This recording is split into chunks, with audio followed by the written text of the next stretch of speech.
Oh my god, man. What did I do?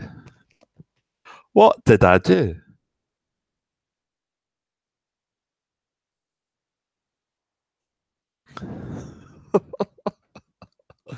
I don't believe it. Honestly.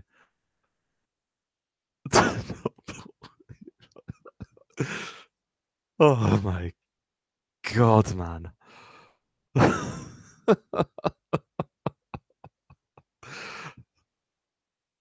Oh, good fucking grief. Oh, God almighty.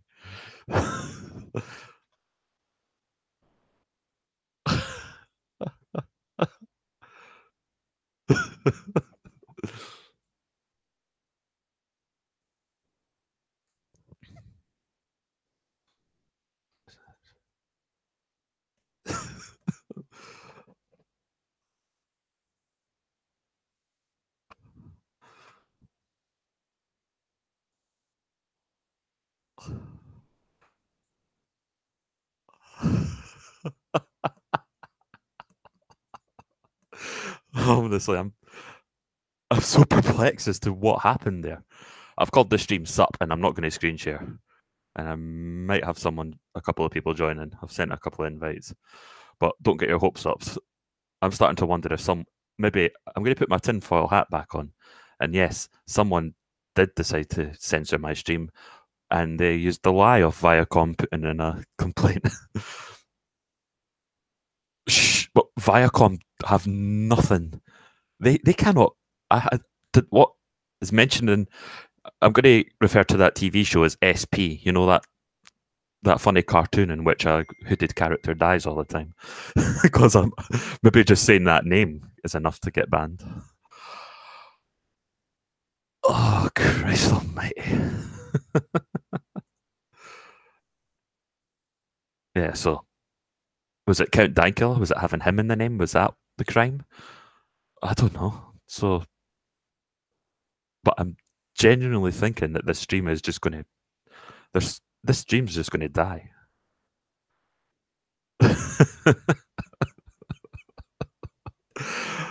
Holy fucking hell. Just a second.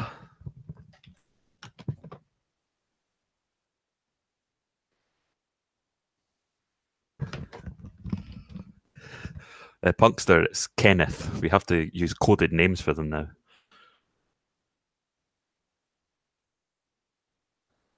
I mentioned a TV show which someone, Kenneth something Mac was in. You know what? It very well might be them. The first one, I could sort of understand the first one getting taken down for copyright issues. I don't agree with it, but I understand it. But that one, it was just, it had the same name as the other stream without mentioning that cartoon. Jesus, I'm censoring myself. Voice chat. Oops, hang on a second. I need to put another invite. Hello. Hello there. Welcome. And be prepared to have the plug pulled. Yeah. So welcome. So are you Punkster then, yeah? Is that your name in the chat?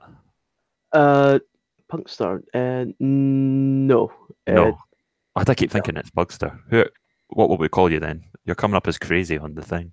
Yeah, just I don't mind being called Crazy at all. Crazy. All right. So we've got Mr. Crazy. Sorry, Punkster. I keep thinking it was you that was wanting an invite. There's another guy as well, so I sent him the video instead of the. See, I can't even think straight now. Like I was pissed off at the first one, but the second one, it was just so funny. It's like a Viacom going to be monitoring my videos all night. I'm just trying to find your live stream at the moment. Is it still down? I'm live now. I'm on this video is literally just called SUP. Oh, right. downsizing what I'm putting in. Oops, Oh, that's not the place. just making sure that YouTube doesn't shut you down again. Oh, they'll find a way. Well, Ah, of SUP, course. SUP has got SUP, and SP is the initials of a cartoon show that you cannot show on YouTube, so that'll be their reasoning. They will find a way. Okay. Um, I don't think I've got screen share up. All right. Right, I'm sending this to the other guy that I'm sending an invite to Francis. I'm sorry I took so long. I'm just a bit disorientated right now. YouTube chat is back up, so Right. turn this down. So yeah, what's your thoughts then on today's events? It's kind of bullshit. So it is. I mean, It is. it's kind of bullshit that the fact that it's been pushed back for so long, Yeah, it's and 2 years. They've been dragged through yeah, the gutters by the yeah, courts. 2 years, and not really sure that it's been paid by taxpayers at this point. Probably has, but It will have, yeah. yeah, but 2 years just to get this like sentence, you know. Uh, Hello, do we have a third member? uh, can't Yes, we Frank? do. Yeah, Francis, I think this is. Francis. Good evening, Francis. Thanks for joining. Hello, can you hear me okay? Yes, I can Yep. hear you fine. Alright, there we go. I'm in. So yeah, we're hopefully the stream's going to be stable. Yeah, we're just talking about what Dankula's went through. So even if he was found not guilty, this has been a massive burden on him and his girlfriend and his family and all that. But for them to Yeah, actually go ahead and do this, it just shows you how sorry the UK and especially Scotland is at this moment. at this point, I'm not really surprised though. Mm. Well, just seeing how much Orwellian Scotland has become over the Well, past like 10 years or so. yeah, it's got worse. And to think, for my sins, mea culpa, I used to support the SNP when I was younger. Same. It's just quite recently that I've became red pilled myself. Is it? Yeah. Yeah. My sort of process started when I was 18. I was 17 when I was on this channel back in 2007, 8. I was putting SNP videos on. And I'm planning to do like a massive why the SNP are a disgrace sort of video. I don't know. Okay. So yeah, Francis, what have you got to say about Count Dankula? I'm still speechless, to be fair. Mm-hmm. The thing is, the left weaponised comedy way back at the time of not 9 o'clock news, Rowan Atkinson, Ben Elton, etc., etc. Mm-hmm. And if you watched Drop the Dead Donkey in the early 90s, and then you watched Harry Enfield through the 90s and the League of the League of Gentlemen, and then Little Britain, and you notice comedy got more and more out there. Yeah. Mm-hmm. Yeah. I'm very conservative. I'm quite right wing, and I cannot stand Little Britain or League of Gentlemen. At that point, I could take no more. I just couldn't watch them because they were vile to me. But the thing is, the left have gone so far in that direction now that even they're fighting back against it, and they've got to shut the comedians down now because guess what? The comedians have started coming out on the right, and so it's worked for them, and now they've got to shut it down and stop it working against them. Mm-hmm. Yeah. Well, I grew up in the 90s, and obviously I didn't watch a lot of some of the stuff you mentioned there. I did watch Little Britain when I was younger. I liked it then. I haven't seen it for ages. The SJWs today, the millennials, they would hate it. I think there's already been some talk about it in the Daily Mail the other week. Yeah, I think there was. Oh, they'd find fault with a few things. I mean, apparently some millennials, well, I'm a millennial, but I'm an Uncle Tom millennial. And apparently even Friends, the American sitcom, that's upsetting some millennials.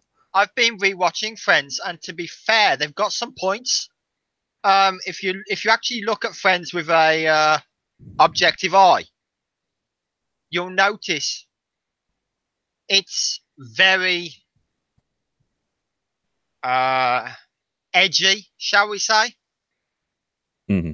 Yeah. It is, and there is some stuff that in the 90s they thought it was safe, but it's not safe anymore.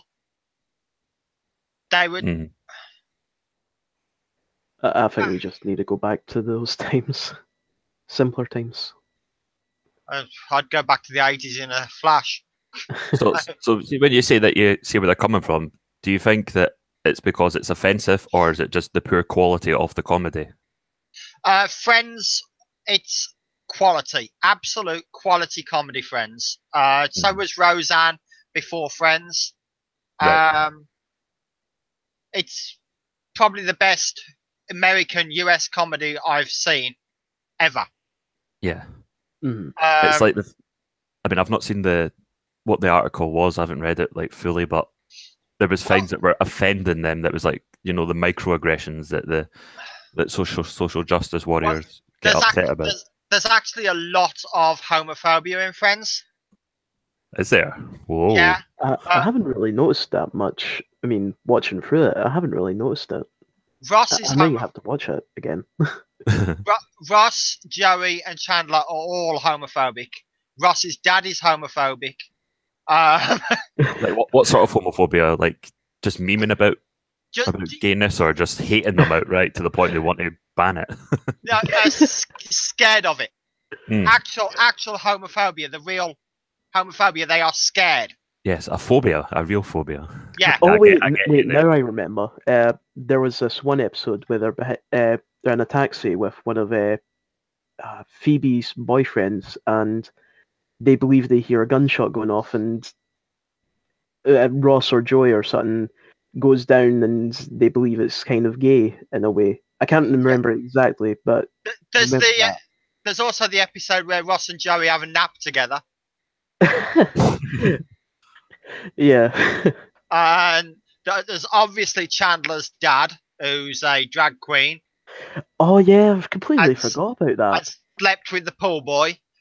Chandler's very obviously Chandler's really messed up by everything that happened when he was a kid, and his dad having him dance in his drag troupe. so you actually shouldn't blame Chandler for his homophobia, because there's a reason for it. It's real. Yeah, well, at least they've put a backstory into it. It's not just like run of the mill, well, let's just offend people. There's like a story arc to it. Yeah, but some of the stuff where Joey is quite insecure about his sexuality, and Ross is definitely very, very insecure about his sexuality. So it is proper, real homophobia. They are actually actively scared of being considered to be gay. Yeah.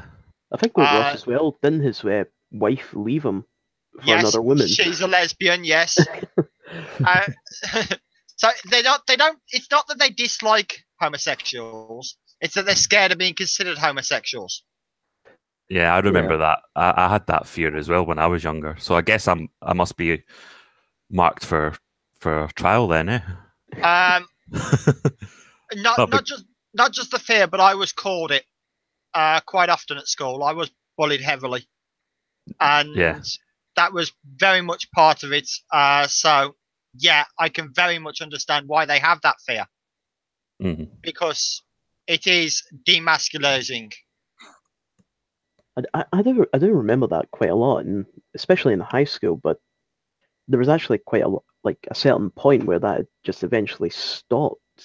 Well, I think at some point the teachers changed, and you started getting rules about definitely do not call people gay, and that probably happened sometime in the 90s, but it definitely hadn't happened by 93 when I left school. I mean, I'm only 21 now, but I do remember it happened quite a lot, and in my school. Well, yeah. To be fair, the trans thing has only really come in the past 5 years, Mm. big Yeah, no, time. I didn't really notice that much. There wasn't really that many trans people in my school. At least people coming out as trans. There Uh, was no trans people in my school whatsoever.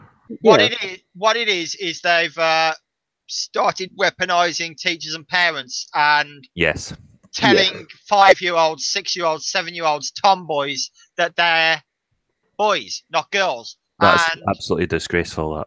I you know, look and like a boy. Off it's just comes the pee-pee. disgusting because kids are supposed to experiment. They're supposed to learn and try different things. And then a kid tries something new, and the parent just goes, "Okay, we've got to change your sex because you're in a dress." Mm-hmm. Yeah, That is Do you want me to absolutely admit something? ludicrous. When I Go on. was 8 or 9, I put on a dress just for a laugh. My sisters asked me to, my older sisters, Mhm. tormenting their little brother. I didn't have a desire to stay in that dress and change my gender. I just went back to being a boy. But but one of my older sisters, she's 10 years older than me. She was a right tomboy when she was young. I don't remember it because I wasn't born yet.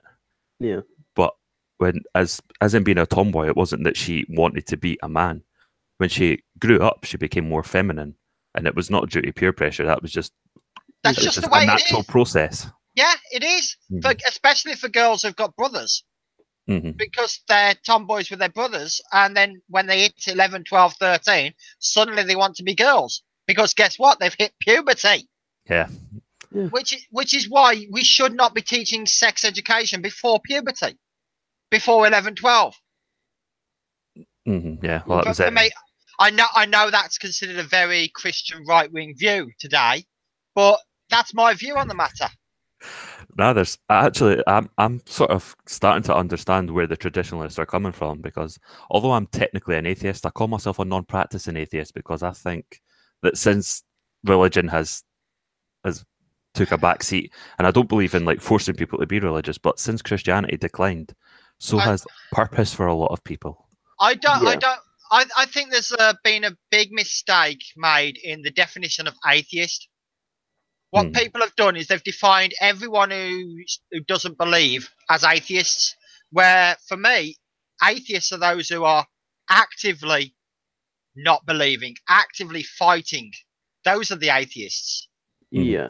People who just don't You could call believe them and the just don't believe. You're evangelical secular. atheists. Well, no, you don't need to go that because the people who just don't believe Mm. and aren't bothered, they're just secular. Yeah, Like, that's the majority of atheists, to be fair. Because yeah, people who don't believe in God just get on with their life and they don't really think about it much. yeah. I mean, my dad has lost his faith, but he never gets angry about it. He never fights about it, saying that I should lose my faith. My brother, on the other hand, just attacks my Christianity every chance he gets. Does he? Yeah. Ah. It's because it's safe to attack Christianity. See if you converted to Islam, you'd probably it'd maybe white knight for you. But no, I'm sort of like a godless Christian in some ways because I'm trying to study Christianity and I want to look into Orthodox Christianity as well. I think actually Orthodox is more strict, more rigid than Catholicism. Even. Yeah, that is true. They are kind of more like back to how it was way back at the beginning. You've got Russian Orthodox and Greek Orthodox. There's differences between the two. Yeah. But I think they are very much all robes and. That's what's so cool about it. You look like a druid. That would be awesome.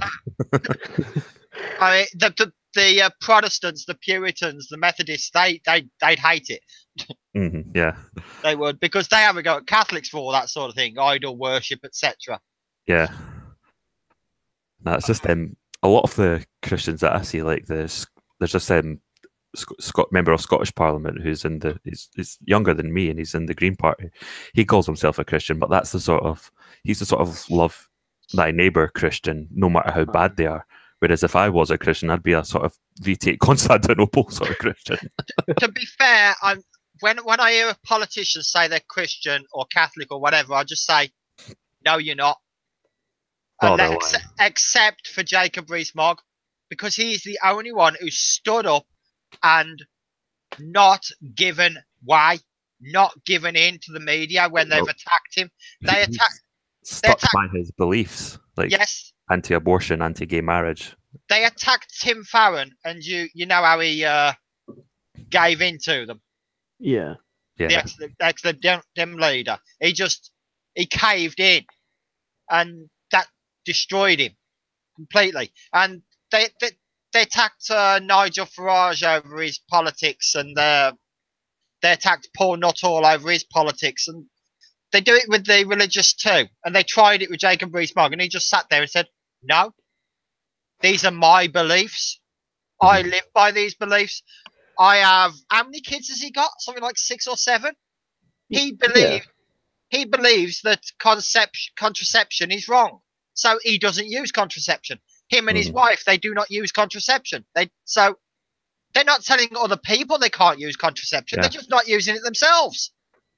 Well, that's the thing. When the media spin against Jacob, they'll try and make it sound like that he's going to outlaw it, but I couldn't see him doing that. No. He doesn't come across as the sort of person that will impose his beliefs on the country. Whereas if an Islamist got into Westminster, they would impose their changing beliefs. Everything. You've got on the other hand, you've got Anne-Marie Waters, who's an atheist, right? She used to be a Christian. I think she used to be Catholic, but she's not. She doesn't believe. But she's not going to attack Christians and tell them they can't worship, etc. And tell them they've got to give in to secular values. Yeah. She's going to live by her. She's going to live by her beliefs and let other people live by theirs. The thing is that, like Tommy Robinson, etc., she's got the issue of Sharia law. And Sharia law has nothing to do with actual religion. It's to do with the law. And we can only live by one law in a country. You can't have 2 laws for 2 different people. Yeah. You just can't have it. I think that leads to total anarchy in a country. We insist upon Catholics and Protestants and Hindus and Jews getting marriage licenses from the government. They can have the weddings in church, but the license still has to come from the government. That's fair enough.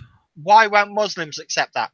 Why do they have to have their Sharia marriages? Well, obviously, I hate to sound like a feminist as I say this, but Sharia marriage does favour men, and the woman would have an equal, if not a better, chance at getting her way in a divorce if it was done under British law, so under Sharia law.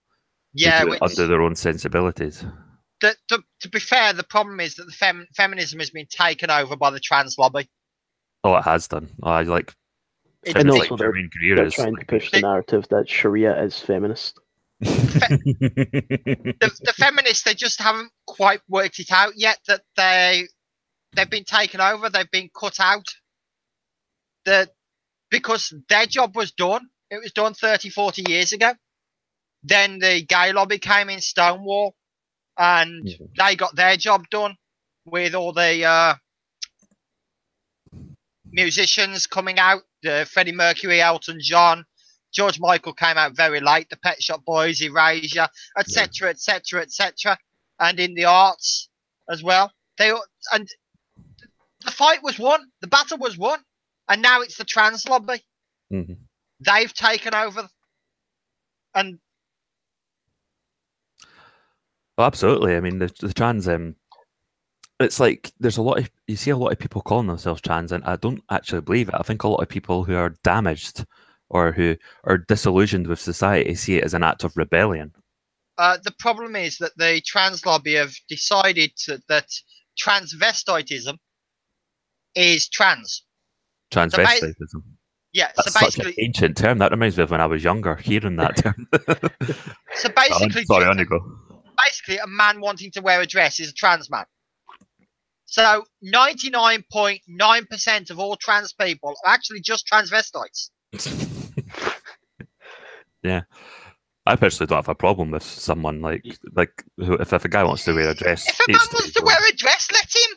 I mean, we've had drag queens for decades, and I know we all love Dame Edna Average and RuPaul and Lily Savage.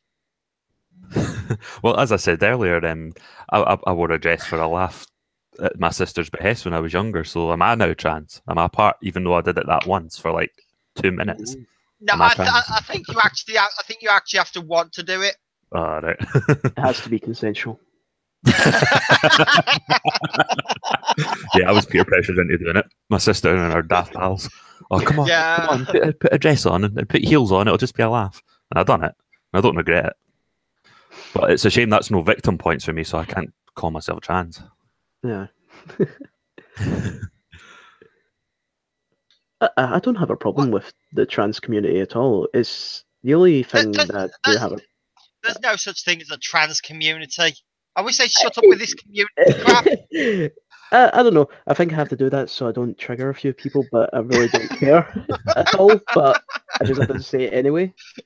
Now, But when they come up with the peop- community, one person uses that as a blanket term to speak on Yeah. everyone's behalf, Yeah. which is absolutely ridiculous. Certain people, I don't mind people who want to identify as like the different sex or whatever, or if they want to wear different dresses or whatever. But the only problem that I have with it is if it's just the way that they try to like put it out there. It's just that it's constant. It's like they're preaching. It's like they're It's a religious bit preachy. preachers, and Is they're what it trying is. to Yeah. get people in. Like there's this Also, it's a bit of like the way that they handle it with kids as well. It's a bit indoctrinating as well. Yeah, it's a Yes. brainwashing in schools. and It that's their really most is. delicate age. It's horrible. Like it's actually I use this term very carefully, but it is actually degeneracy, and it is Yeah. a sign of the West in general collapsing. And we're not the worst of it in the UK, even though we might think of it. But think of places like Canada. Oh yeah, Canada's ahead of us, possibly Sweden too. Yeah. And Yeah. Germany, in some ways, behind us, and in other ways, is ahead of us. Same as America. In some ways, they're behind us. In other ways, they're ahead of us. Yeah, America seems to have the most vocal of like the left wing nuts, but yeah, it's Also I the think- most patriotic Western country left. yeah. I think English-speaking country. America does actually still have a actual race issue as well. That Mhm.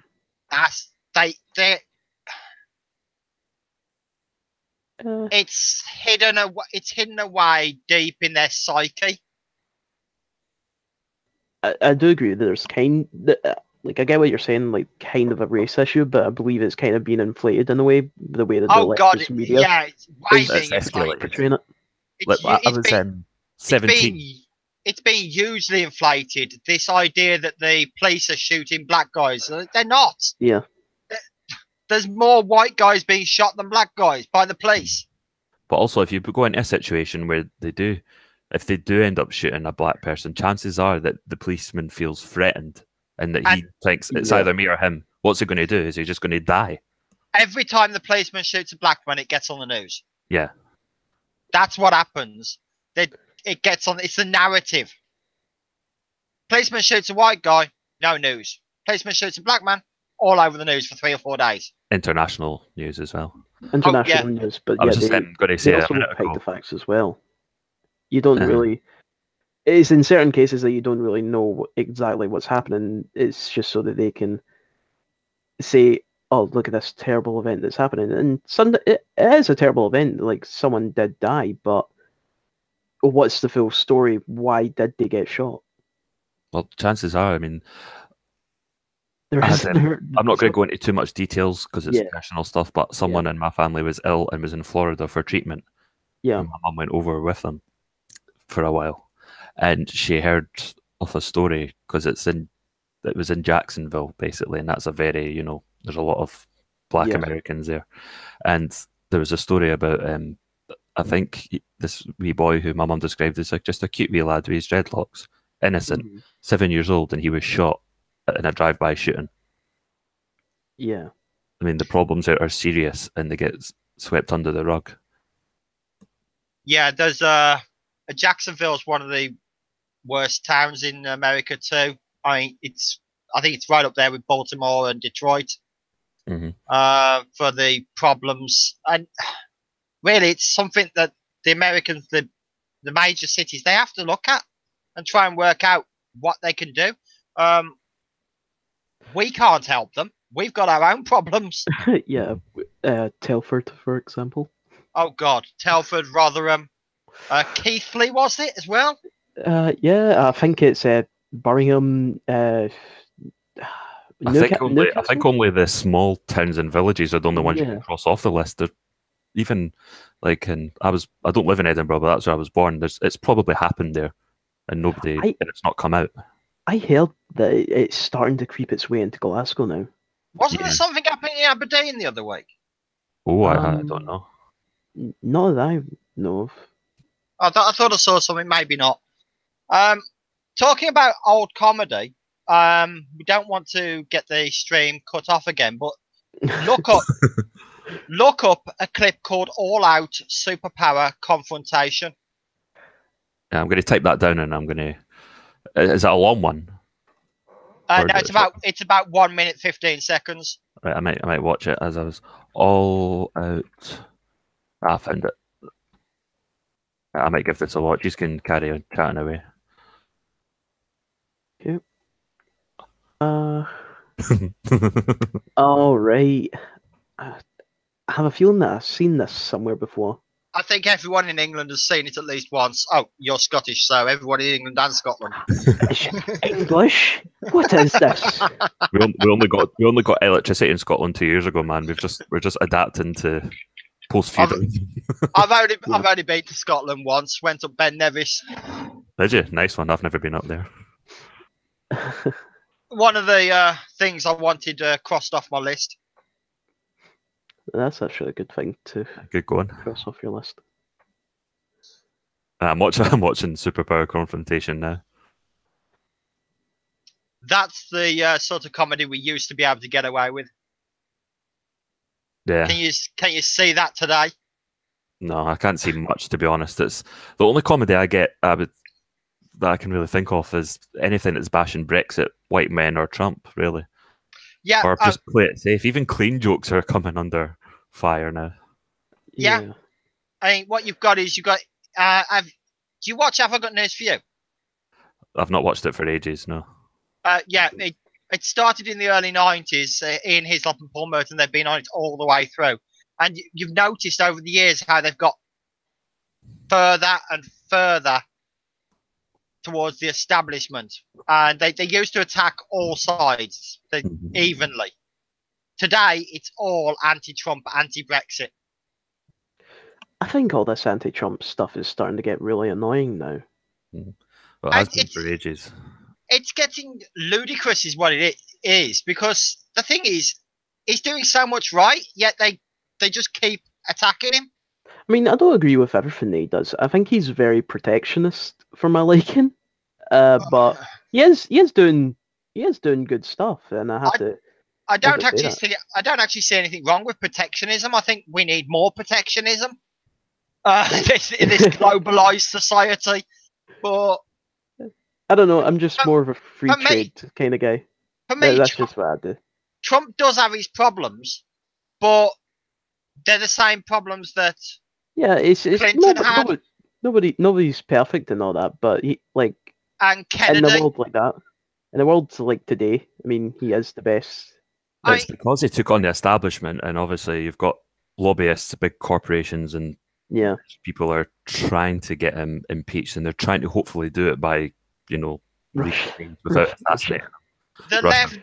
They've been lying for so long, and they will not praise him at all for anything good that he does. No, they won't, and they'll attack him on his supposed sexual proclivities. Yeah, they'll defend Kennedy to the hilt. I can't remember. Was Kennedy a Republican or a Democrat? I really can't remember. Democrat. Yeah. Oh God. And they'll defend Clinton to the hilt. Democrat. Which one? Both. Yeah, both of them. Yeah. And that's the thing. You just saw the way that they covered for her, and she was picked specifically because she was a woman, because they thought they could capitalize on it's for women now. I think so she wasn't. I think she wasn't actually picked specifically because she was a woman, but she was always going to be picked. She decided to fight it on the basis that she was a woman. Yeah. Because the thing is, we'd already had Sarah Palin and the Republicans. The Republicans had a woman first, not the Democrats. Yeah. Yeah. The Democrats didn't like Sarah Palin, though. She wasn't the right sort of woman. It's the year of the woman. Yeah. It's the era of the woman. Yeah. But Hillary decided to fight it strictly on the basis that you vote for me or you're a sexist. That was it. She went with the Ghostbusters. That was a massive blow to her own ones. That was a big own goal. It was, because there's a lot of men who just went, no. You're not going to get my vote just by calling me a sexist. The Pugster's asking what was that about Aberdeen. Francis here thinks there might have been something to do with grooming gangs in Aberdeen. But I thought I saw something. I might not have done. I was. Do any used to follow Scottish Individual? Yeah. Yeah, he's he lives in like one of these crappy areas, and he's saying that there's grooming gangs in Glasgow. Glasgow's it's got like the biggest concentration of people of peace in Scotland. Yeah. I'm just looking it up now. There's something about bus drivers striking in Aberdeen. I don't see anything else. It's quite a lot. Mm-hmm. It's not surprising. There's quite a lot of strikes happening in Scotland lately. It might have been the strikes then that I saw.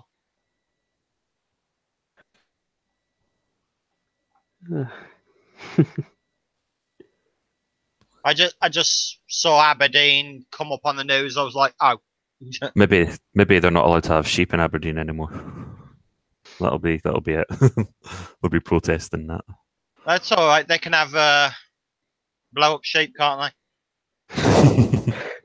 or is that somehow bestiality now?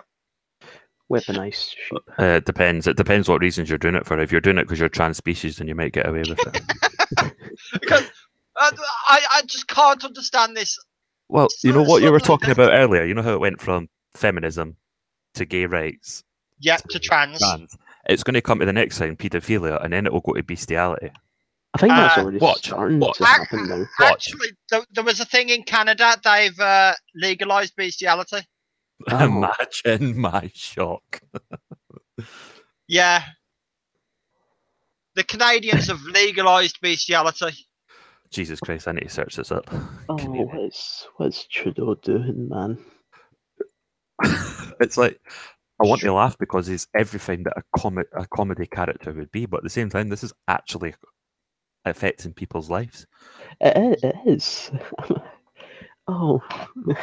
When Lauren Southern showed just how bad it was when she went into a clinic and changed her gender, officially changed her gender. That was a couple of years ago now. Yeah, I know. It's quite a while ago, I think she's even stopped joking about it now. But she's still a man legally. Yes. In Canada, only in Canada. The Independent, yes. Most beastie. Do you want me to screen share this? The streams, it was to the viewers. It was about Count Dankula. We might talk about him again later, but this is just a shooting the shit stream now at this point. Pretty much. The decadence of the West. I can't believe I'm sounding like an Islamist now. Oh. Well, the West is decadent. It is. Here we go. Most bestiality is legal, declares Canada's Supreme Court. Most. Yeah, and even the Independent is like, what? I know. And if the Independent are noticing that you've gone too far, then maybe you need to start having a look at yourself. Sex acts with animals are legal in Canada, so long as there's no penetration.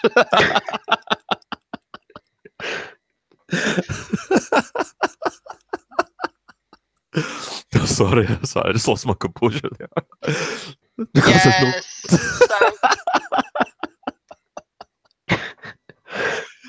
Oh, Jesus. And the thing is, at the same time, the women feminists are going on about sex dolls being... They're going to replace them. Misogynist. Yeah. And having an AI sex doll is rape. And he what? I know. A robot that's been programmed to consent. Yeah. But no, I'll come back onto that in a minute because I did want to do a stream specifically on that one day, so we'll incorporate that later. But let's carry on with a guy in British Columbia. Shame, I used to want to move there, but I heard it's bad for taxing and it's quite degenerate now. Yeah, to be fair, British Columbia and Seattle area, Washington, Oregon, that was all looking quite good for about 10 years, from 05 to 15. Now, not so much. No, that's such a shame. I think they described Alberta as like the Texas of Canada. So, and Justin Trudeau went through every province and he failed to mention Alberta. Alberta's pretty cold, though. Mm-hmm. Maybe only Conservatives have got the balls to live there. They're all wrapped up. So. Anyway, let's go back to this guy in British. So, assaulting.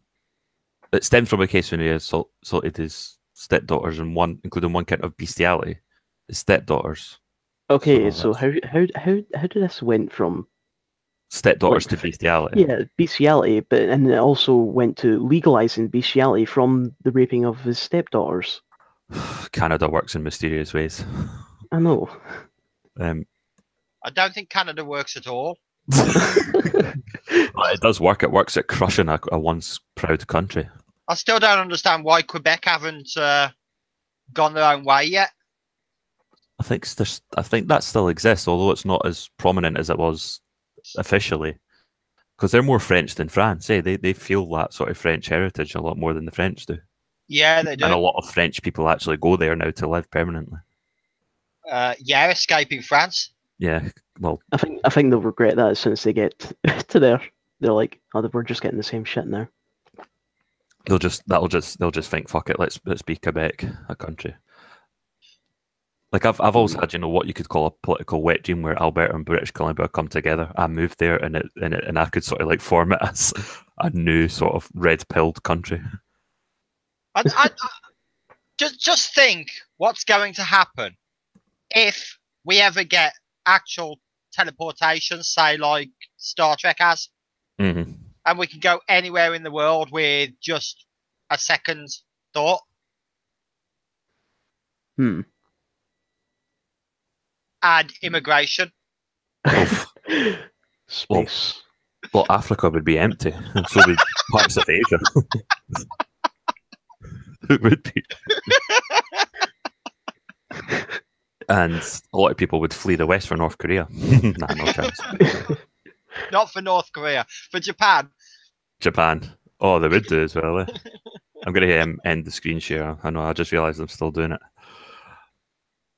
Yeah, I was. I don't know if any of you are gamers, but I was playing Final Fantasy, and that's a Japanese RPG, Final Fantasy 15, and I've actually looked at the ethnicity of some of them, and I think, is this what a hybrid of white purity and Japanese would be like? The Japanese, they actually have a thing for Western features, so all the anime characters are quite Westernized anyway. Yeah, I often wondered why. Speaking of that, there is an anime called Code Geass where literally the British Empire takes over the nation of Japan. Talk about being red-pilled. That's another thing. Turn the world around, and you've got Japan where Britain is, Britain where Japan is, or where you've got the Japanese insularity in Britain and the British Empire in Japan, and how the world would have changed, and how Britain would be probably just like Japan now. That sounds like heaven. It probably would be. Well, I quite like Japan for like a number of reasons. I mean, I'm a martial artist on hiatus right now. I will get back to it one day.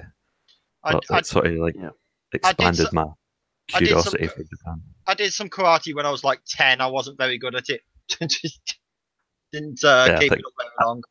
I wouldn't have done it as a kid either. I mean, I started when I was 22. Right. So yeah, it's quite a good thing, good discipline. Chowder, who are you hitting on now?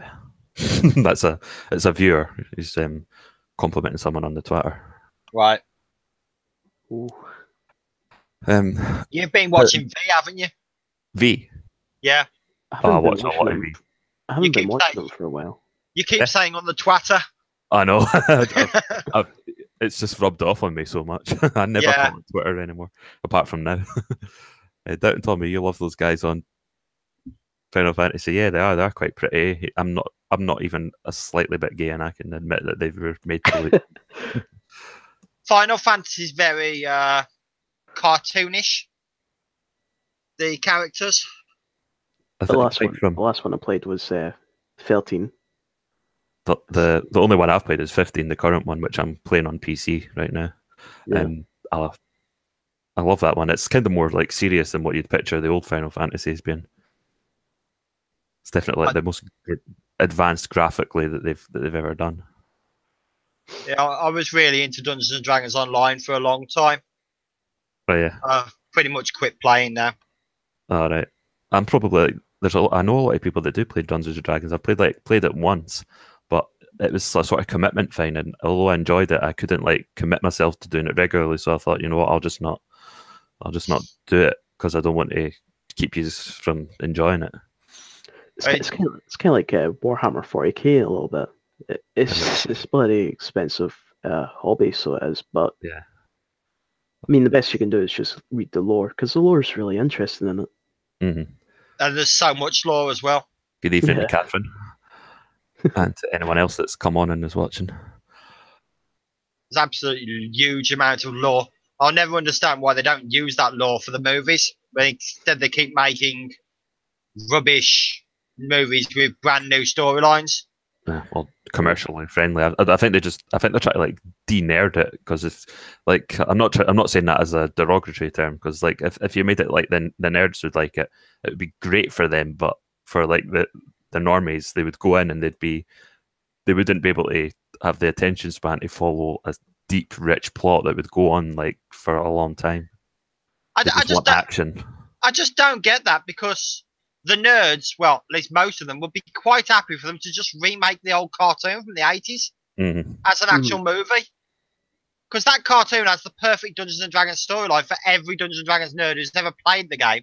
The normal kids actually get sucked into a Dungeons and Dragons world. That's what everyone who's ever played Dungeons and Dragons actually wanted when they were a kid. Yeah. Also, do you remember Pokemon? It's got like a sort of dedicated fan base now, but everyone loved it. Even though like the school bullies and the cool kids from my primary school all had a Game Boy and were playing it. Pokemon came out when I was, I think I was already about 22, 23, so yeah, I late missed 90s. it. Yeah, you missed it. Like seriously, for like between 99 and 2001, it was huge. I mean, even like what you could call our equivalent of high school jocks were going to Pokemon after school things on Friday, and we were just playing away, the card game. Good grief. But then I think from like 2002 onwards, it just died down, and then it became a sort of, I'm not going to say losers still play it, but but that's what my nephew sort of implied because he's 14 now, and they called like the quiet people the ones that play Pokemon, and it was just like you could tell he was trying to say that they were weirdos. So it's quite a change from when I was a kid.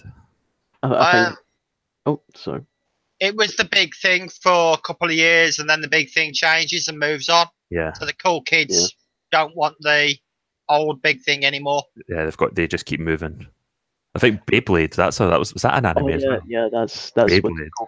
That was big for between 2002 and 3. Maybe not so much the show, but rather just having a Beyblade and having wee jewels. Yeah.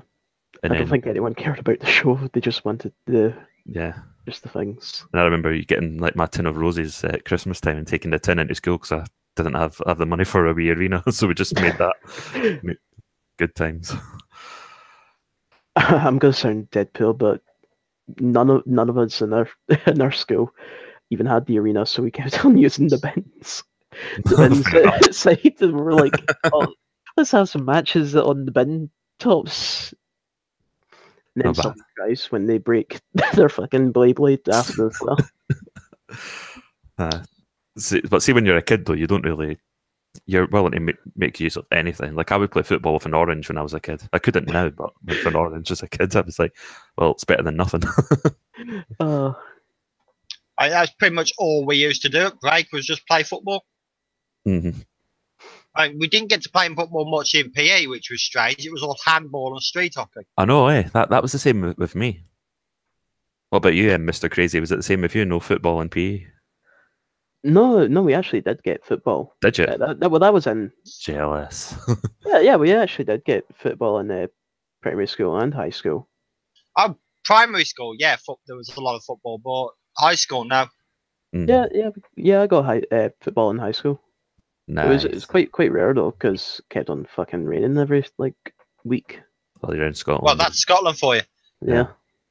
See, the thing is, back in the day, we'd just play rain, hurricane, or shine. We just do it. But now it's like, oops, a little bit of wetness. We can't get our socks all muddy. Yeah. Well, if we're playing football at break time, then yeah, rain or shine. But in PE, if it was raining, you'd be indoors, and it'd be handball or dodgeball or street hockey. Some of those games are fun. Like, I did enjoy them, but it would have been nice to have had like maybe a 3 or 4 week period of football, and you could have got 2 wee teams, and it could have had a wee mini tournament. Yeah. And you could have got away with it in my time as a kid. Not today, because obviously you can't have winners or losers, because that's just bad. They did. I was just annoyed when they stopped cross country after year 8. What, permanently or just for that year? Yeah. We would do, for year 7 and 8. We did cross country every week with the 1 30-minute lesson every week was cross country. Year 7 we also had swimming, which was I think every week as well. But we stopped swimming after year 7, and then we stopped cross country after year 8. And was that like scrapped for the next year 8s, or was that? No, that was scrapped for year 9, 10, 11. I don't know what happened with the next year 8s. Oh, right. I was just about to say that would be a disservice to those coming up, and then they don't get to experience that. To be fair, I think that PE should be something that's like every morning at school, no matter what. Like 20 minutes each morning, some PE. So kids actually get exercise every day, not just... Especially nowadays, yeah. Not just one day a week. Well, it would help them. That's like a health benefit to them in the long run. I think the problem... I don't know if it's just because PE was like probably the one you could associate with fun more, but... Yeah. No, I think it was because of the bullying, actually. Was it? It's the kids that get bullied. PE tends to be where they get bullied. Mm-hmm. So the changing room, because there's no adults in there like moderating. And the PE teachers tend to be well, at least back in the day, they were not that caring. Oh yeah, they were just. It's like Full Metal Jacket teachers. They were like, get good or piss off, basically. Yeah. Major malfunction. Mm-hmm. The thing is, I know some people couldn't cope under that, but for others, it's like, because I too was bullied, and I used to be a wee sensitive, soft touch, but at the same time, I believe in character building, and I look at a lot of people of my generation and think, no, they're too weak to cope with just reality. I think sorry. It's different people have different situations and different mindsets, and yet it's not just your bullying is different to somebody else's bullying, and that somebody else's bully is different to the bully who bullied you, and you can't generalize with bullying. You really can't. Not really. The guy who made my school life hell, he actually came up to me. I think I was about 23 or 24. I was actually in a strip club. And I was just sitting there, this bully, and I recognised him. He walks up to me. I'm like, oh, bollocks. And you know what he does? He actually apologises. Does he? He stands there. He apologises. He asks my forgiveness. I'm like, yeah, okay. Because what else could I say? Well, at that point, the guy's just asking my forgiveness, and then we talk for a bit, and he's like, he was the type. He said this himself. He was the type that would, if you fought back, he would have got his mates, and if that hadn't worked, he'd have gone and got a bat, or if that hadn't worked, worse. So, yeah, not all bullies are the type who will back down when you fight back. And some people aren't capable of fighting back in the first place. Mm-hmm. So you've got to say that all bullying is wrong.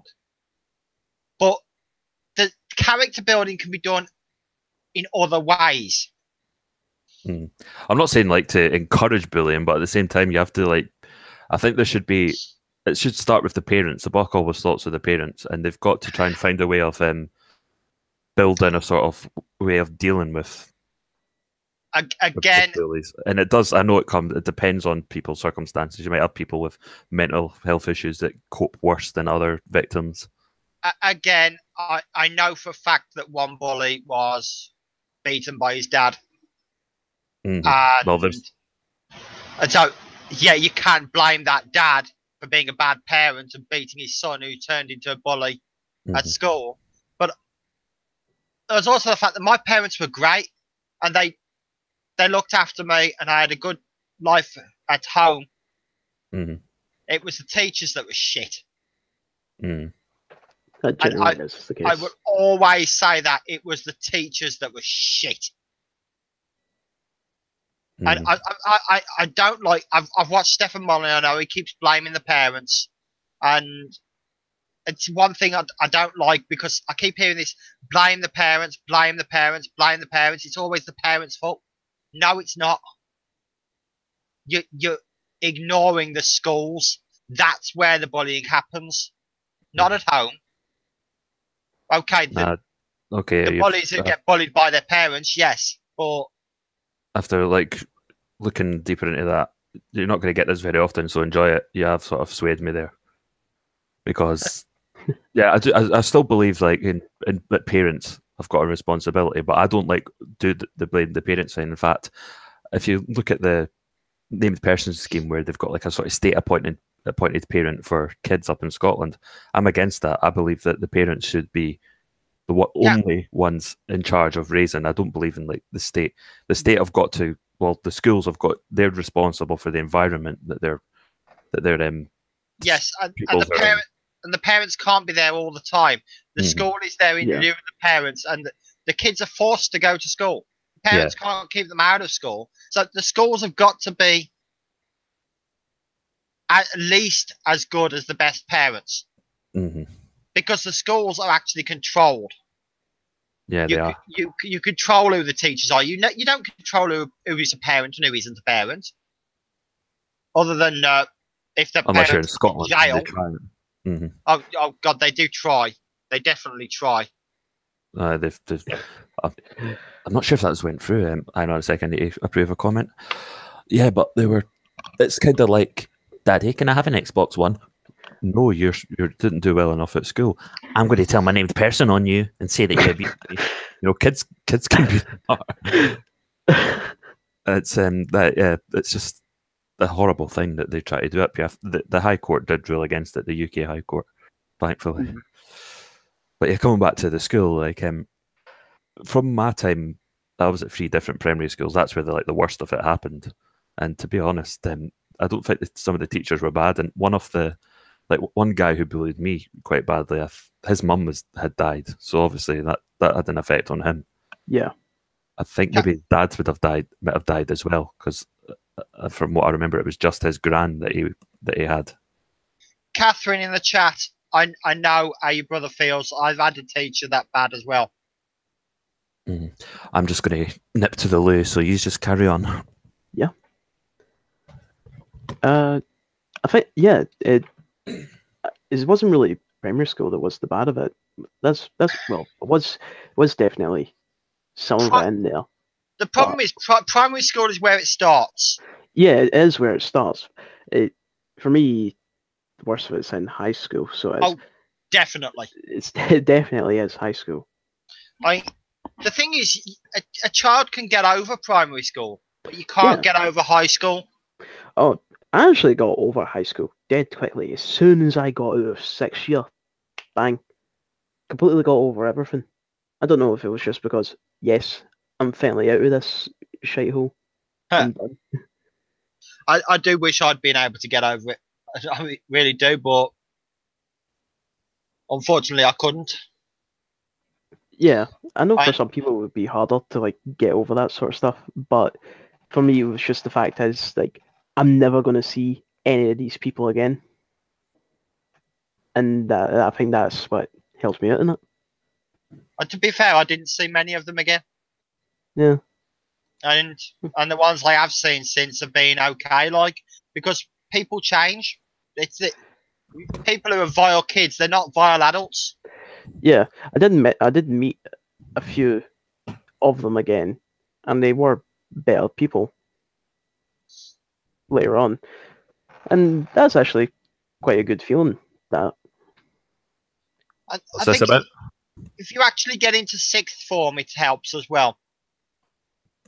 If you don't leave school at 16, or if you go on to college, that can help. Mm-hmm. I went straight into work from school at 16, and that's another thing that's in days gone by, going straight into work. It's not that simple. No. No. Well, I had to do YTS. Mm-hmm. GMVQ in retail, working at Quick Save. Quick Save, that rings a bell. Quick Save. Yeah. Yeah, before Aldi and Lidl came into the country, and Quick Save just disappeared at that point. Yeah, I definitely know that name and try to picture like the logo to try to understand more who they were. I'm going to type it up. I think my curiosity. I think I have seen a few Quick Saves still about. I don't think it's the same company though.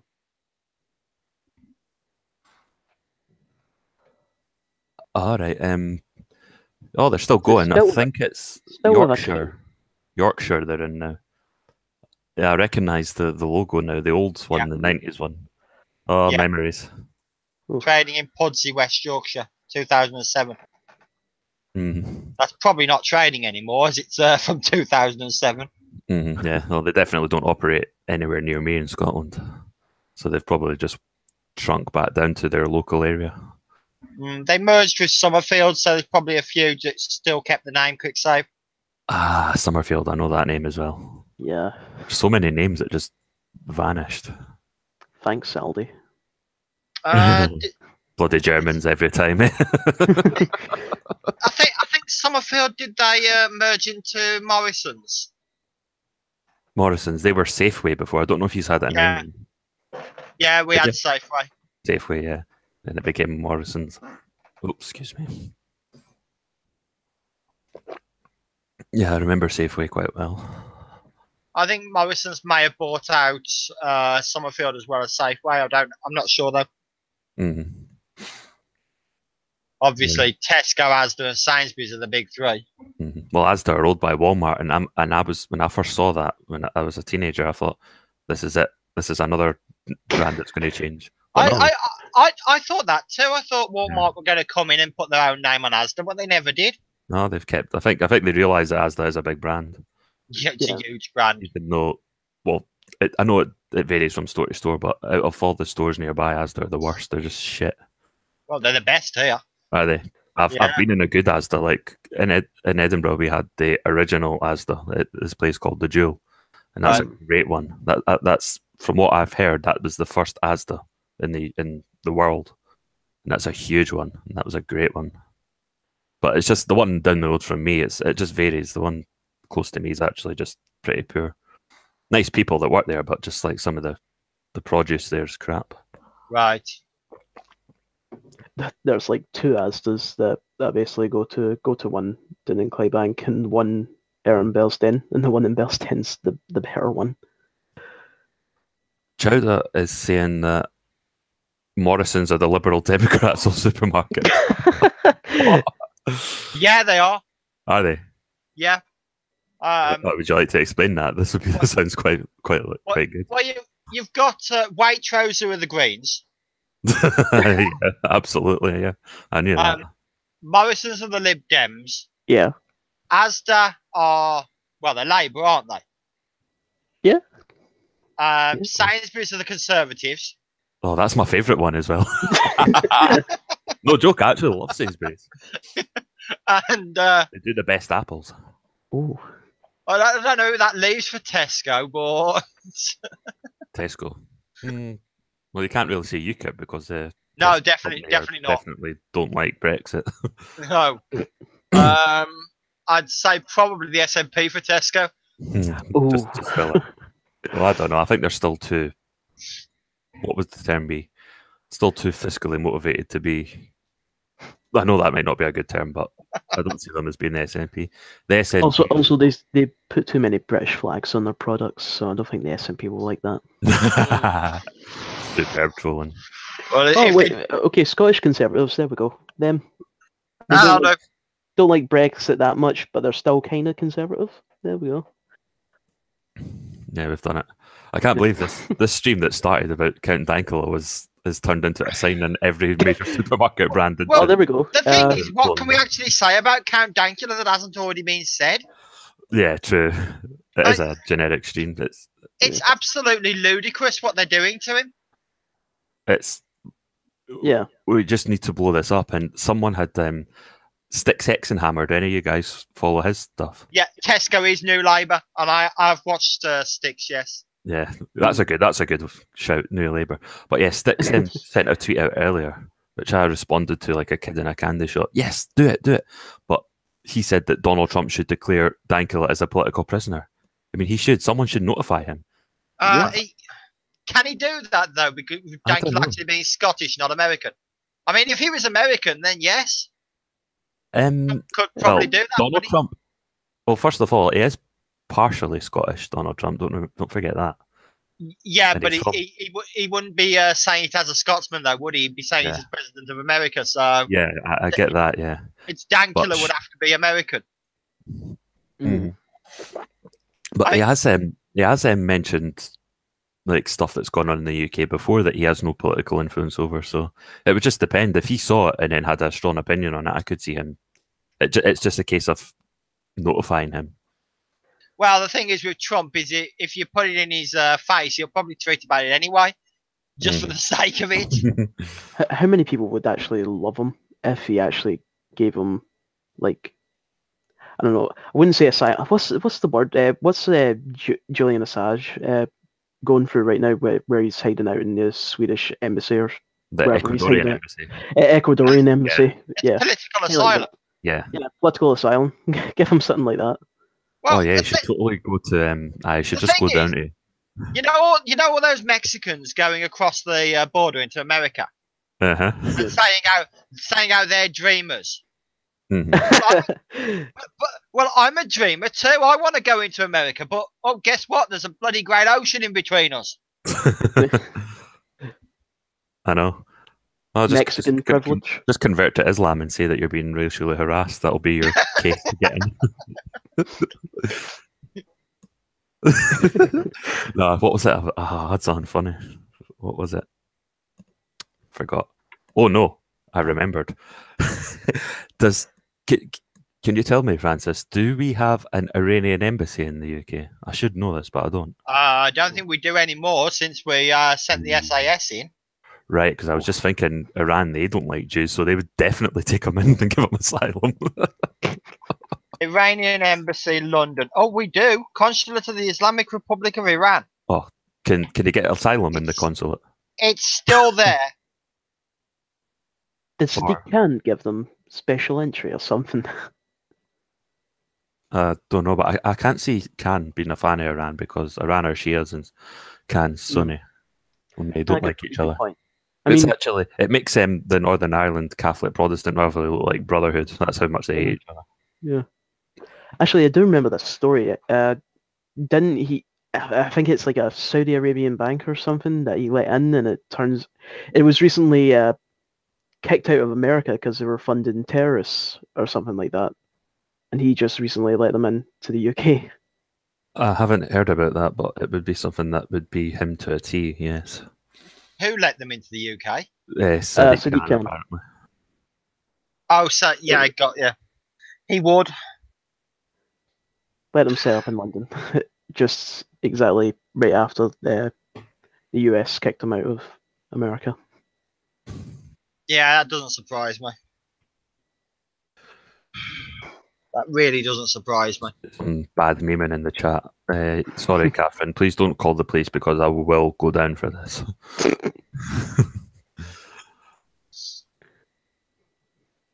But yeah, it's just blood money. Saudi Arabia is the problem. I mean, you know, when people we talk about ISIS and how great it'll be when ISIS fall. It makes no difference if you kill ISIS. Like, think of radical Islam as a hydra with many heads. You've got Al Qaeda as a head, Al Shabaab's a head, the Taliban, ISIS, the Muslim Brotherhood. These are all like the biting heads of this thing. What is the beating heart of this? It's Saudi Arabia. Yeah. And even if it meant economic downturn for a decade, I would still happily go through that to get rid of Saudi influence.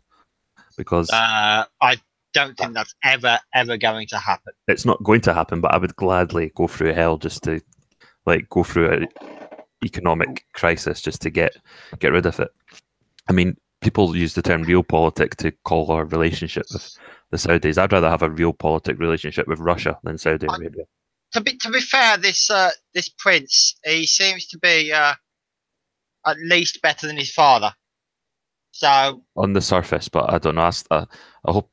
I mean, I would like it. I would welcome this prince making Saudi Arabia a better place and a better influence. But it just reeks of tequila to me. The thing is, he's coming from such a low start, a low base. Yeah. Like, pretty much anything he does is going to be good because, well, it's better than his father. It's better than what it was. Yeah. So you've got to accept that they're working up from a low base, and that's just the way it is. You can't have everything all at once. You can't bring a culture that's stuck in the 1950s into 2016 in 5 years. Can't be done. Well, Saudi Arabia in the 1950s, or the 1950s are a bit advanced for Saudi, I'd say. Well, maybe the 1850s. Yeah. No, well, Saudi Arabia, the problem is it used to be the Ottomans that ruled lots of parts of Saudi Arabia. The thing is, you can destroy a culture fast, but it's the same with anything. It takes a second to destroy what it takes a year to create. Right? It does. It's like with Iran and Persia and the Shah. And Iran was a decent place for people to live, and then suddenly Islamic Revolution happens and it all goes to shit.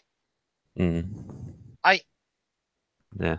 How long would it take to fix Iran, even if there was another revolution there and they got the Shah back? It would take decades. I know it's firmly underground, even though it's very real, the opposition, but it is underground, and it's very much the ball's not in their court to go ahead and overthrow the regime. Yeah, it's a shame because Persian culture is quite good. I quite like it, the Iranian people. Even if they managed to overthrow the regime, it would probably end up like everywhere else where the regime's been overthrown, as a hellhole, like Syria and Libya, and on and on and on. Libya as well. That was a massive own goal. Yeah, well, everybody wanted Gaddafi gone. They all wanted Gaddafi gone, and then suddenly he's gone, and boom, what happens? Well, the Islamic world needs dictators, even if you don't agree with the way he runs the country. There's a reason they need to be kept in check. These jihadists, like, they would not have lasted a second, ISIS, in Gaddafi's Libya. The problem is that they are literally hundreds of years behind us, culturally, because they've had 500, 600, 700 years of being held back. They were ahead of us in the 12th century. That's true. They were culturally ahead of us. And then we had a renaissance and they didn't. And then obviously we get blamed for the empire and building all over the world and bringing these countries up.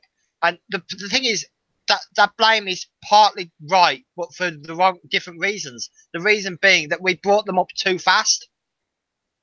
That's an interesting point. We didn't allow them to build up in their own pace with the culture, not just the technology. That's pretty true as well, yeah. Napoleon's got a lot to say for that because his France conquered North Africa, and that's why so many North Africans are in France. When people have a go at what is happening in Syria today, just think what happened in France in the 1780s and 1790s. Aye. Well, that in my opinion, that was probably one of the biggest mistakes. The French Revolution. That was basically a form of proto-communism, in my opinion. It was communism, and it was an absolute genocide that people ignore. Mm-hmm. They completely ignore. It's very romanticized, so as it is. Oof, man, which is strange that it's romanticized here, considering Wellington went and beat Napoleon all over the map, and Nelson did. I think it's because we have so many sympathizers of republicanism. Yes. And the thing is, the communists came in the early 1900s and started weaseling their way into British society. Yeah. Yeah, planting their insidious ways. But no, I heard about what you couldn't call, and it sounds like they were woke. I'm being sarcastic. The French Revolution, but you were not allowed to call anyone Madame or Monsieur. It would have to be citizen. Yeah. And it was the same under communism. It was not Mr. and Mrs. It was comrade. Hi, communist in space. Marxism is very much a continuation of French republicanism. I didn't really thought of it that way. And anti-monarchism. So, son, you've actually piqued my interest here, and I'm going to study harder an objective take on the French Revolution. Not one that's an Assassin's Creed game, which does barred out in my history. They don't call it the Reign of Terror for nothing. Mm-hmm.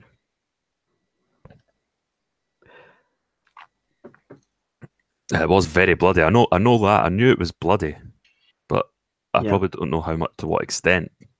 So I'm definitely going to look that up. Would you recommend any source to check that's objective rather than romanticized? Well, I think most sources are romanticized. You could start obviously with Tale of Two Cities, the novel. Right. That's quite romanticized. I'm a big fan of Doctor Who, and there was an old Doctor Who story, The Reign of Terror.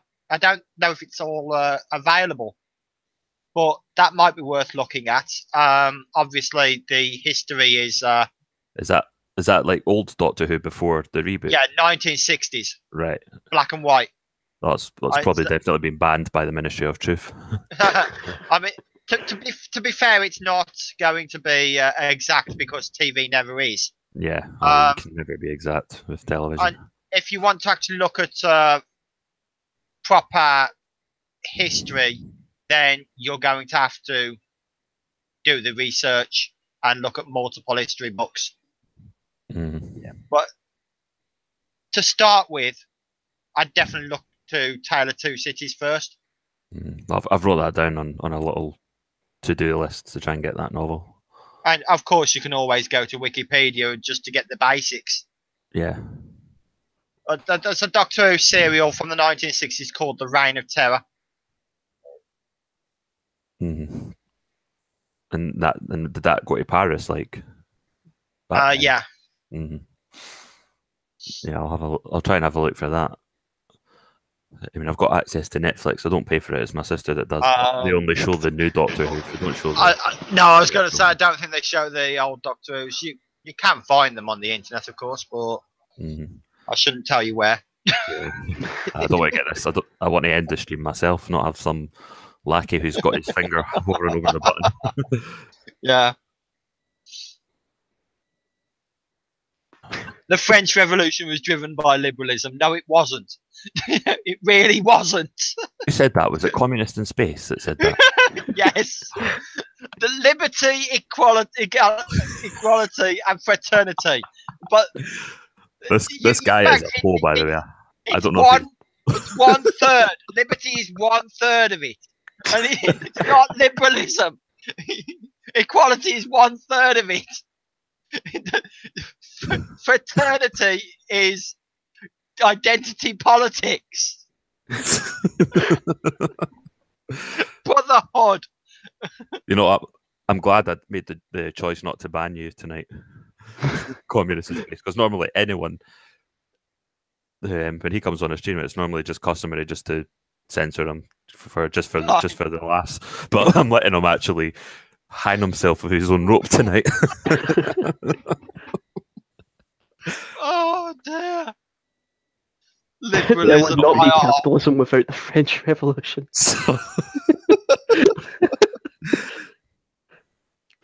Look up a little person called Adam Smith. Mm-hmm. You know how the right wing hate Jews, right?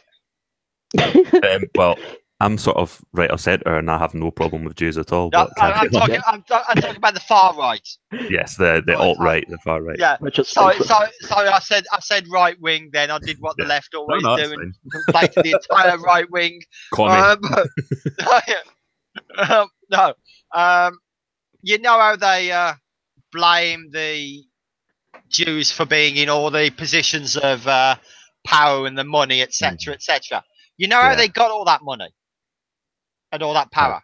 No. Because the Catholic Church, before Protestantism, before Martin Luther, the Catholic Church outlawed Catholics from lending money to other people. Other people? Do you mean just by Jews? No, they outlawed all Christians, because it was just Christians back then, from being able to lend money. Right. But they didn't outlaw the Jews from being able to lend money. Because the Jews weren't Christians. So the Jews were the only people in England, France, Spain, Germany, etc., who could lend money. So when people needed to borrow money, they went to the Jews. Oh, Jesus. That is such a plot twist. What are they going to do now? The alt-right, are they going to blame the church now? It wasn't just the church either. It was the kings. It was the kings of each country as well, because they were all in on it. They didn't want people lending money. But so that's how that's how Rockefeller and Rothschild came along then. They were the only ones allowed to lend. People hated the Jews because the Jews were the ones with the money, and that's it. That's basically it. The Jews were the ones with the soddy money. Jesus, damn papacy at it again. What was that, sorry? The papacy at it again. Yes, Catherine, I'm Catholic too. I'm of mixed Catholic Protestant descent, and I'm going to be an Orthodox Christian because that just sounds like the most fun. I get to be a Druid as well. To be fair, the far right are really left wing, because far right and far left are basically the same thing. Well, they are in a lot of ways. I mean, they both hate the Jews. They absolute control. They hate individuality. They're very far left in their economics. The real right wing, there's the conservatives and classical liberals and libertarians. We're the ones who are actually right wing. The far right are actually far left, because it's this massive lie ever since the Second World War that we've been told that the Nazis, fascists, are far right. They're not. Didn't Hitler try to join a party that actually was explicitly very socialist? This is before he was in the Nazi party. I was going to say, you know what Nazi stands for? I know Nazi is National Socialist, yeah, but it was. I think this is a more sort of explicitly communistic socialist party. I actually doubt that, because the thing is, the communists and the fascists, they hated each other. And that's why people got mixed up with left and right. They thought communist left, so fascist must be right. Yeah. No, they're both on the left. Think of it as like a sort of political old firm derby. It's bad to see each other. Yeah, you could say that. Yeah. I support one of the old firms, so I know what it's like. Oh god. But that's interesting. It's just two authoritarian leftist mindsets like fighting each other. But in a way, like the far right do own the term to a degree. They happily call themselves alt-right. Well, that's another thing. When I first started hearing the term alt-right, I thought it meant alternative to the Conservatives, because that's what the Daily Mail and the other newspapers were calling it here. It was like the alternative to the Conservatives.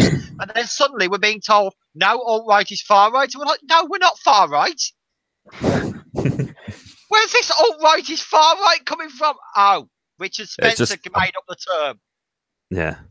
It's just it's because the term, they can shock people into not liking something or to opposing something by calling it far right. So they're trying to, it's like their way of slandering, and they slander a lot of people who aren't even right, who are even moderately right as alt right.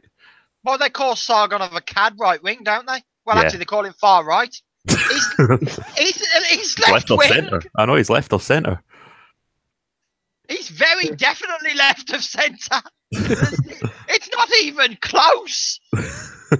I know, it's just like classical liberal, doesn't he? Yeah, I wouldn't call him firmly on the left, because I do think he does support private properties enough to be away from that. But I think what happened is that in the 80s, Labour were very left wing. They were like Corbyn now. Only were they as pro-Islamist as they are under Corbyn, or was it just the communism? Well, the Islam wasn't a big thing back then. Yeah. They were definitely pro-communist. Well, yeah, without a shadow of a doubt. I mean, they were very, very left-wing. And then in the 90s, Blair comes along, and what he did was, it was very clever, but he stole the centre ground. He claimed the centre of politics, and he said, this is where Labour is. We are at the centre. No, you're not. That's not the centre. Where you're saying the centre is, that's not the centre. That's on the left. Yeah. So what happened is the Conservatives came towards the centre. The Conservatives were already pretty centrist anyway, under Major. They moved left as well, because the centre had been moved to the left. And over the last 2 decades, the centre has gone. Well, if you have a line from 0 to 100, and the centre was at 50, and then Blair set the centre at 40, and so the Conservatives came to 50, and then over the next 20 years, the centre has moved left, and it's now at 30, and the Conservatives are at 40. Yeah, and they're sort of, they are more left wing than ever, the Conservatives. Yeah, they're actually, under current leadership. They're actually left wing because the centre has moved to the left. Yeah. I've just seen this tweet. Sorry to interrupt. This mosque that in Sweden. Yes, this is Sweden. This is Sweden to a T. A mosque has applied to broadcast a call to prayer that asked Allah to destroy the Jews. Yep. I know it's not Scotland, but please, Scotland, would you like to do something about this? John Major, there was a very apt thing said about John Major back in the day after he stepped down and won his leadership battle. They said, John Major, he said he was the best of them. The problem is, he is. Because that's how bad the Conservatives had got at that point. They'd sunk that low that John Major was the best of them. Yeah. Oh, God. That's basically why Blair won. Because the country had given up on the Conservatives. Blair had taken full advantage of the scandals of Neil Hamilton and David Mellor, and there were a couple of others too that I can't remember. Some of these fines were before my time. I'm not trying to go about my age or anything. And Blair took full advantage, and then obviously Clinton has his scandal, and no, No problem with that. Clinton doesn't get impeached. I did not have sexual relations with that woman. Yeah. Yeah, Redwood was good, but we didn't know it. And he got absolutely murdered in the press at the time, John Redwood. The press tore him apart. I don't even know anything about him at all. They tore apart Michael Portillo. They tore apart Michael Howard. Anyone who might have actually been good for the Conservatives, they tore them apart. Mm-hmm. Even Haig. I mean, Haig was a Thatcherite. He was definitely right of major, but he could never get anything done because, well, the narrative, the press beat him over the head with, and Blair, of course. To be honest, Blair, Mandelson, and Campbell, they had a stranglehold on spin. Mm-hmm. They did, and well, that's why I'm like with Trump. I'm like, well, he's only doing what they've done for the last 20 years. He's playing them at their own game and he's winning, and they don't like it. Mm-hmm. So, fine. If that's the way he's got to play it now. The politics have got so bad that we needed a Trump to reset it. I've just got to ask one of my viewers a question. Chowder, have you set your Twitter to automatically retweet everything because it's so scary how fast you do it? I've retweeted something and then you've retweeted it literally 0.0 seconds later. He's probably watching on Twitter. Yeah, he's in the chat right now. He's actually someone I know IRL. He's been a Conservative a lot longer than I have. And by Conservative, I don't mean Tory party Conservative. I just mean generally Western Conservative. Right, yeah. The Tory party aren't really Conservatives anymore. No. Not really. Jacob Rees-Mogg, Daniel Hannan. Daniel Hannan's only an MEP, not an MP.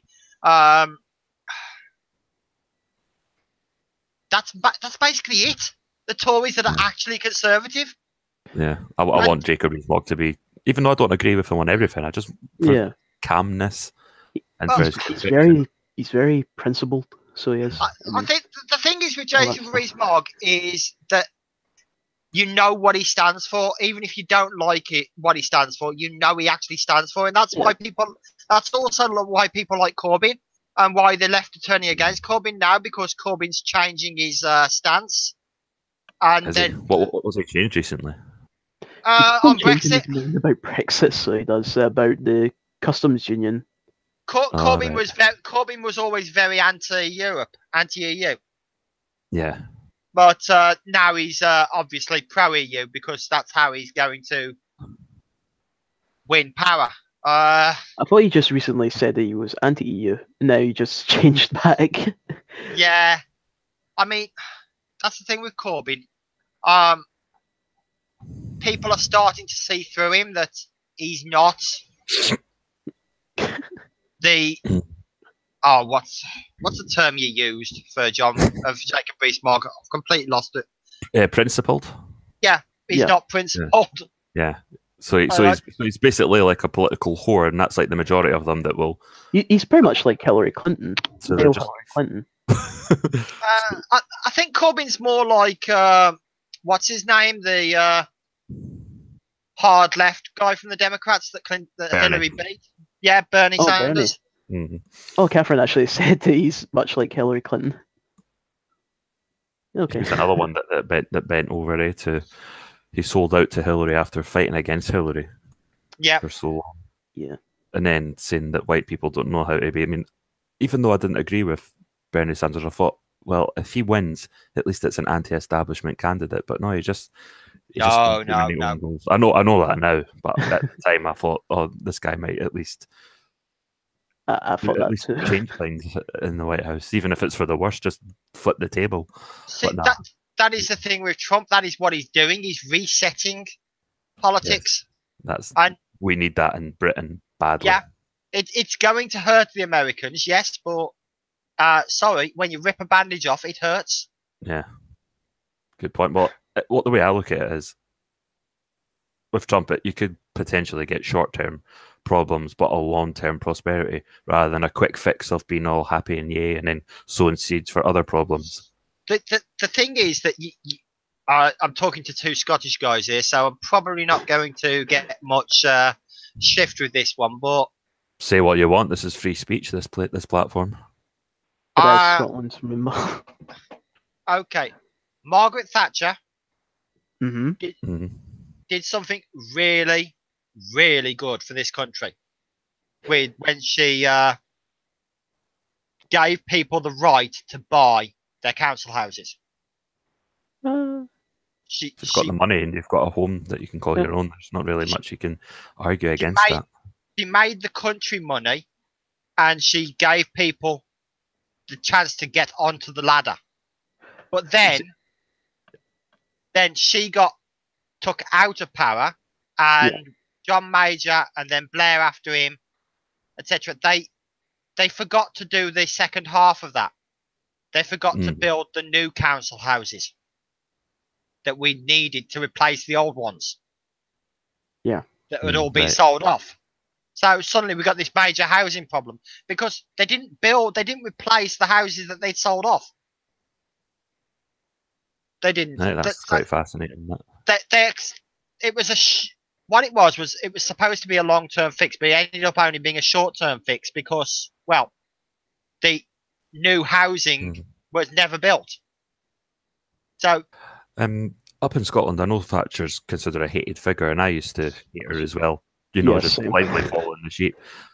I wouldn't call myself a huge Thatcherite, but at the same time, I do admire her, and I do think that she had her merits, which a lot of people are either love her or they don't. Communist Space thinks that Thatcher should have been gulagged. No. Yeah, Communist Space is trolling now. Yep. But basically, as far as I'm concerned, she's the greatest Prime Minister this country's ever had. And I do include Churchill in that, because Churchill actually wasn't a great peacetime Prime Minister. In fact, he was a pretty terrible peacetime Prime Minister. I've been hearing increasingly about his faults out with the war. So he had massive faults. I mean, the thing was, he was a brilliant wartime leader. Yeah, he really was. So he was good at war, but not like ruling a country in peace. Yeah.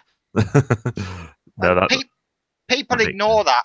They really do. The two things that people really have a go at for: closing the pits. The Labour would have done that anyway. The pits were going to get closed. Labour would have just done it at a slower pace, wouldn't they? They would have subsidised it a bit longer, would they have not? No, actually. I've heard that more pits were closed in the 70s under Labour than in the 80s under Thatcher. Yeah, I don't know about that. I mean, she got rid of most of the ones that were left, which is why people really put it all on her. Also, the thing is, the global warming, the climate change lot, they never accepted the pits staying open anyway. That's quite fascinating. That good to hear more about a time before my time that's spoke about a lot, but a lot of things get omitted, and Labour closing the pits as well. It's after 10 o'clock, guys, so I was aiming to end it on 10. Any final remarks you want to give before we bail? On any subject? Just free Count Dankula? Yeah, free Count Dankula. Oh, good. If Count Dankula ever sees this, Miss Undoomed saw my stream earlier. So did Irate Bear and Lady Bear. If Count Dankula ever comes across it, stay strong, buddy. And hopefully, by some miracle, justice will prevail. But yeah, he is going to go down as a martyr. Definitely. Right. So, to everyone in the chat, thank you for watching. To Francis and the crazy one, thank you for coming on. It's been a pleasure talking to some new people. Anytime, guys. Anytime. And I do intend to do streams in the future, so if you ever want to come on, I will try and get streams to be more sort of on a specific topic, maybe not taking advantage, but maybe responding to something that just happened within the last day or so. Yeah. Anyway, so thank you all for coming, and I will see you in a future video. Good night. Take care. Yeah, good night.